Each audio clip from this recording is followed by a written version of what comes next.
মাতৃদেবো ভব। আমাদের জীবনে মায়ের স্থান সর্বোচ্চ। তিনি আমাদের জন্ম দেন, আমাদের যত্ন নেন এবং লালন পালন করেন। একজন মা নিঃস্বার্থভাবে সন্তানদের সেবা করেন।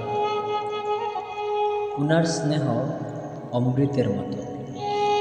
শাস্ত্রে বলা হয়েছে মাতৃদেবো ভব, অর্থাৎ মাকে দেবতার মতো শ্রদ্ধা করো, পূজা করো।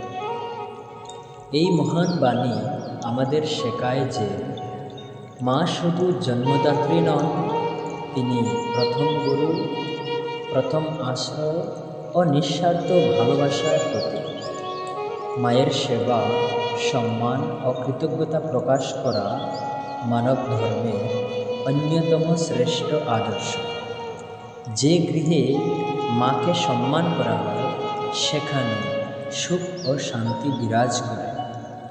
ভগবান গণেশও তার মা পার্বতীকে প্রদক্ষিণ করে জগতের সর্বোচ্চ স্থান লাভ করেছিলেন। অতএব আমাদের সর্বোচ্চ কর্তব্য হল সর্বদা মায়ের আজ্ঞা পালন করা ও তার সেবা করা। স্বর্গ মায়ের চরণেই আছে। এ কথা সত্যই বলা হয়েছে, মায়ের মতো ছায়া নেই, মায়ের মতো গতি নেই।